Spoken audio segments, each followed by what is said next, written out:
Dear student, आज का जो अपना टॉपिक है explanation of magnetism and geometry of transition metal complexes. संयोजकता बल सिद्धांत के आधार पर संक्रमण धातु संकुलों के चुंबक और चुंबकत्व और ज्यामिति की व्याख्या। तो वीबीटी के आधार पर हम ट्रांजिशन मेटल कॉम्प्लेक्सेस के मैग्नेटिक और ज्योमेट्रिक प्रॉपर्टीज़ को हम जो है डिस्कस करेंगे।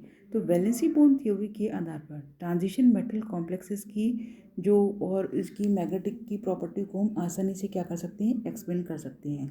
यहाँ हम कुछ एग्जाम्पल लेंगे जिनको वीबीटी के आधार पर अपन एक्सप्लेन करेंगे। पहला एग्जाम्पल है पोटेशियम फेरोसाइनेट। इसके आधार पर पोटेशियम फेरोसाइनेट जो कॉम्प्लेक्स है, इसके आधार पर जो है इस कॉम्प्लेक्स को जो है वो वैलेंसी बॉन्ड थ्योरी के आधार पर इसकी ज्योमेट्री को और मैग्नेटिक प्रॉपर्टी को आसानी से समझाया गया है। जैसे अब इसमें आयरन जो है वो क्या है, सेंट्रल मेटल एटम है। तो कॉम्प्लेक्स में जो केंद्रीय परमाणु की कोऑर्डिनेशन नंबर कितनी है, 6 है। क्योंकि इसमें साइनाइड के 6 जो आयन जुड़े हैं, कोऑर्डिनेशन नंबर 6 है। और ये अपने को पता है कि कोऑर्डिनेशन नंबर 6 वाले कॉम्प्लेक्स की स्ट्रक्चर कैसी होती है, ऑक्टाहेड्रल स्ट्रक्चर होती है। अब हम इसको हाइब्रिडाइजेशन के आधार पर इसको और एक्सप्लेन करते हैं। जैसे आयरन है, आयरन का पहले ग्राउंड स्टेट में इलेक्ट्रॉनिक कन्फिग्रेशन देखें तो 3d6 4s2, 3d6 4s2। अब इसमें से 2 इलेक्ट्रॉन निकल रहे हैं, Fe+2 आयन, Fe का Fe+2 में का और इलेक्ट्रॉनिक कन्फिग्रेशन। तो 2 इलेक्ट्रॉन जो निकल रहे हैं वो किस में से निकल रहे हैं, 4s ऑर्बिटल में से निकल रहे हैं। अब जैसे ही इस Fe2 आयन के संपर्क में लिगेंड के 6 आयन आते हैं, 6 लिगेंड मॉलिक्यूल आते हैं, लिगेंड आते हैं, तो ये डी इलेक्ट्रॉन्स को हुन के नियम के अनुसार क्या करते हैं, ये पेयरिंग करते हैं। अब साइनाइड क्योंकि एक स्ट्रॉन्ग लिगेंड है और स्ट्रॉन्ग लिगेंड के मेटल आयन के संपर्क में आने से क्या होती है, एनर्जी मुक्त होती है। तो एनर्जी मुक्त होती है तो डी ऑर्बिटल में जो है, जो अनपेयर्ड इलेक्ट्रॉन का क्या हो जाएगा, पेयरिंग हो जाएगा। इससे क्या होता है, 2 डी ऑर्बिटल dx² y² व dz² क्या हो जाते हैं, वेकेंट हो जाते हैं। और जो 4s व 4p वेकेंट डी ऑर्बिटल के साथ मिल करके क्या बना रहे हैं, d2sp3 हाइब्रिडाइजेशन का बनाते हैं। और कॉम्प्लेक्स जो है वो ऑक्टाहेड्रल स्ट्रक्चर, ये कॉम्प्लेक्स की स्ट्रक्चर कैसी हो जाती है, ऑक्टाहेड्रल स्ट्रक्चर हो जाती है। तो अब हम इसमें देखें तो फेरोसाइनेट कॉम्प्लेक्स का इलेक्ट्रॉनिक कन्फिग्रेशन जो है, Fe2+ आयन का इलेक्ट्रॉनिक कन्फिग्रेशन जो है वो अपन ने रीअरेंजमेंट ऑफ डी इलेक्ट्रॉन्स हो गया, अपन इस डायग्राम पे अपन देख रहे हैं। फिर अब इसमें क्या है कि हाइब्रिडाइजेशन d2sp3 है। अब 6 साइनाइड आयन वेकेंट ऑर्बिटल में आएंगे, 6 साइनाइड आयन जो है वो वेकेंट ऑर्बिटल में आएंगे और कोऑर्डिनेट बॉन्ड बनाएंगे।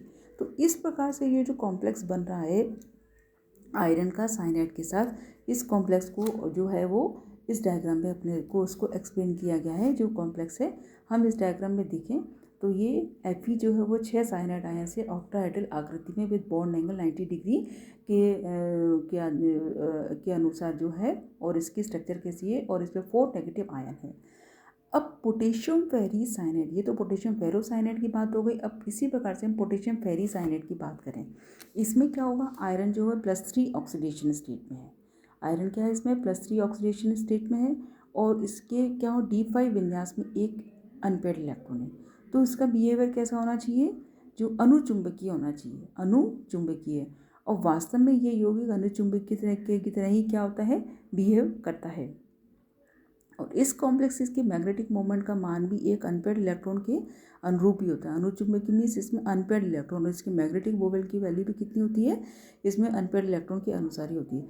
तो पोटेशियम फेरोसाइनेट की जो ऑक्टाहेड्रल स्ट्रक्चर भी जो है वो फेरीसाइनेट के आधार पर ही जैसी ही होती है, बस इसमें -4 की जगह -3 जो है वो इसकी आवेश आ जाता है। अब नेक्स्ट एग्जाम्पल हम इसमें देखें, पोटेशियम हेक्साफ्लोरोफेरेट।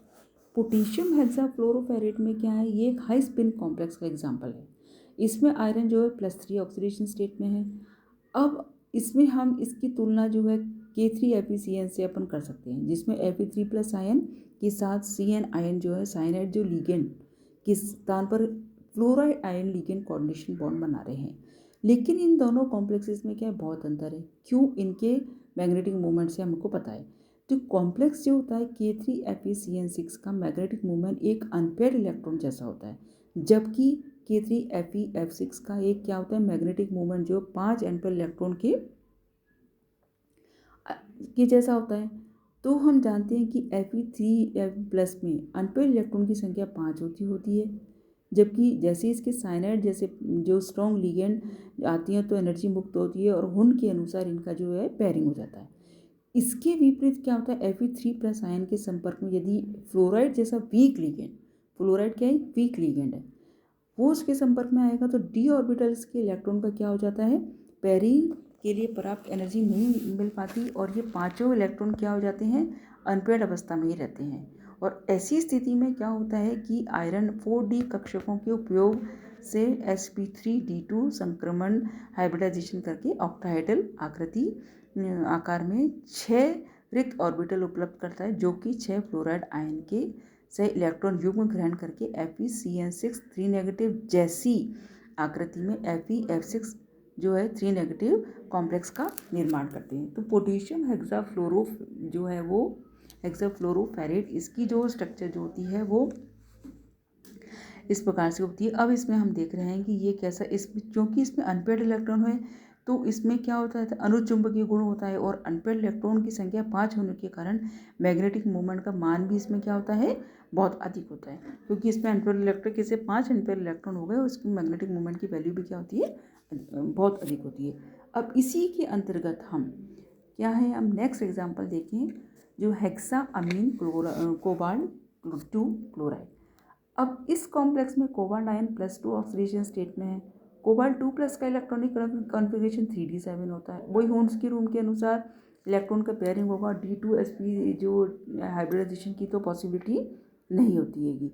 अब इसमें क्या होता है मैग्नेटिक मोमेंट से पता है कि यह कॉम्प्लेक्स भी लो स्पिन का कॉम्प्लेक्स है। पॉलिंग्स ने इसके लिए यह जो है इसमें स्पष्टीकरण दिया कि 3D इलेक्ट्रॉन एक्साइट होकर 4D ऑर्बिटल में चला जाता है और जिससे 2D ऑर्बिटल रिक्त हो जाती हैं और D2sp3 हाइब्रिडाइजेशन क्या हो जाता है इसमें हो जाता है। तो FeCN6 जैसी ऑक्टाहेड्रल आकृति में CONH3 जो है 6 2+ कॉम्प्लेक्स का निर्माण होता है।